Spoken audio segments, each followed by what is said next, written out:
Bismillahirrahmanirrahim. Assalamualaikum warahmatullahi wabarakatuh. Baiklah, saya akan menjawab 5 pertanyaan CGP yang ada di LMS sebagai tugas upgrading instruktur CGP di kelas 3 ya. Baik Bapak Ibu, pertanyaan pertama, apakah penerapan coaching didahului dengan supervisi? Jadi Bapak Ibu mungkin maksudnya di sini supervisi akademik, Bapak Ibu ya. Mungkin kalau kita kembali pada 4 tujuan percakapan coaching, yaitu percakapan coaching untuk perencanaan, untuk pemecahan masalah, ada untuk refleksi diri, dan yang terakhir untuk kalibrasi. Jadi jika melihat keempat percakapan coaching ini, keempat-empatnya terdapat dalam pembelajaran, sehingga bisa dilaksanakan dalam kegiatan supervisi akademik. Akan tetapi penerapan coaching ini Bapak Ibu bisa saja diterapkan dalam kehidupan sehari-hari kita. Misalnya dalam keluarga di mana salah satu anggota keluarga kita mengalami masalah ya. Sehingga kita bisa menerapkan percakapan coaching untuk tujuan pemecahan masalah keluarga kita. Kenapa tidak? Atau di sekolah misalnya, di luar situasi pembelajaran yang kita lakukan di kelas, kita bisa menerapkan percakapan coaching dengan tujuan kalibrasi bersama dengan guru yang lain. Mungkin dalam rangka membantu guru itu melakukan evaluasi terhadap peningkatan kinerja dan pengembangan diri rekan guru tersebut. Nah, itu untuk yang pertama Bapak Ibu ya. Yang kedua, pertanyaannya begini, agar seorang coach bisa berpikir kritis dan menemukan solusi permasalahannya, seorang coach harus menuangkan pertanyaan yang berbobot. Yang bisa disebut sebagai pertanyaan berbobot itu bagaimana? Bagaimana cara melatih kemampuan membuat pertanyaan yang berbobot dalam coaching? Yang perlu Bapak Ibu pahami, ciri utama pertanyaan yang berbobot itu bentuknya adalah pertanyaan terbuka ya Bapak Ibu. Kata apa, bagaimana, dan seberapa, atau seberapa ya. Jadi sedapat mungkin kita menghindari pertanyaan tertutup yang mengundang coach hanya menjawab ya atau tidak. Kemudian selanjutnya bertanyalah berdasarkan apa yang kita dengar dan hasil dari merangkum atau summarizing. Kemudian ajukan pertanyaan yang membuat pemahaman coach lebih dalam tentang situasinya. Nah, pertanyaan ini harus merupakan hasil mendengarkan atau mengandung penggalian atas kata kunci atau emosi yang sudah dikonfirmasi oleh coach. Bila tidak mampu menghindari pertanyaan tertutup, nah sebaiknya pertanyaan tertutup itu hanya untuk meyakinkan kita untuk mendapatkan persepsi yang sama dengan coach, Bapak Ibu. Selanjutnya kita beralih ke pertanyaan yang ketiga.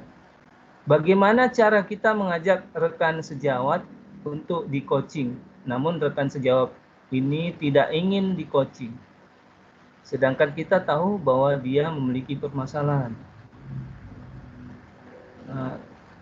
Sebelum melakukan itu, konfirmasi dulu apa permasalahannya.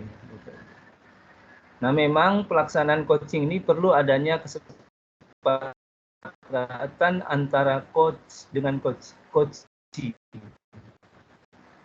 dan coach.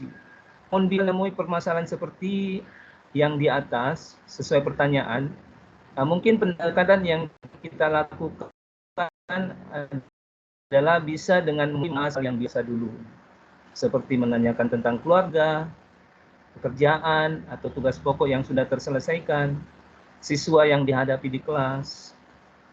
Mungkin itu Itu Bapak Ibu ya. Lalu kemudian pelan-pelan kita masuk dengan menanyakan permasalahan yang dihadapi di kelas. Nah, setelah itu lalu mengajak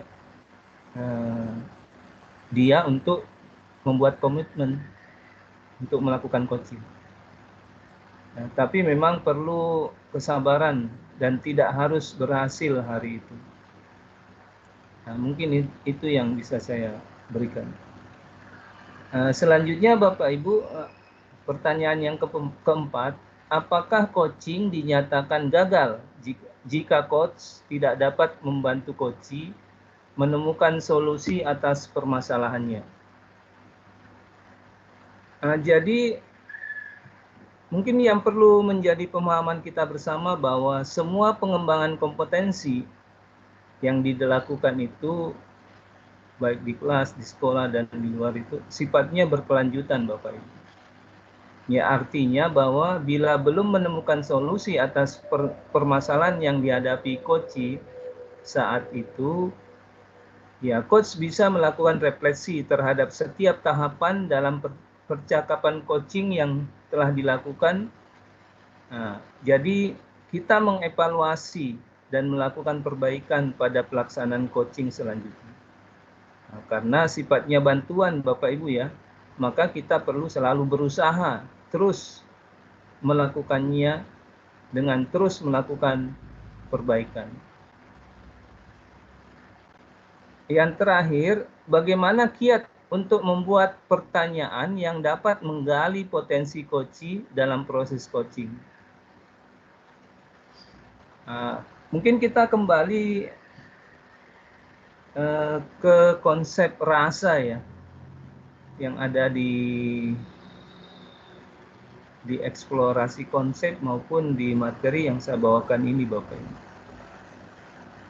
Tadi sebelumnya saya sudah menjelaskan mengenai bagaimana membuat pertanyaan berbobot.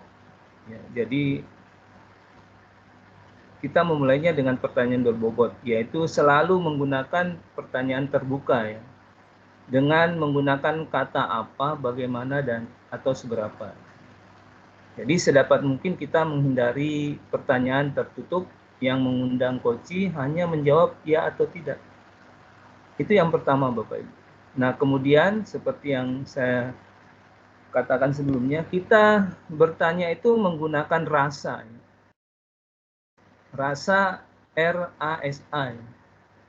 Yang pertama R ya. Receive ya, menangkap kata kunci. Kata-kata yang diucapkan coachee itu, ciri-ciri kata kunci antara lain Bapak Ibu ya, diucapkan berulang-ulang oleh coachee. Kemudian diucapkan dengan intonasi tertentu, tinggi atau rendah. Kemudian berupa kata yang aneh bagi kita, bersifat metafora atau ada analogi. Nah, kemudian tertangkap ada emosi dalam raut wajahnya saat diucapkan, atau ada gerakan tubuh yang menandakan ada yang ya lain dari emosi yang diucapkan oleh coachee.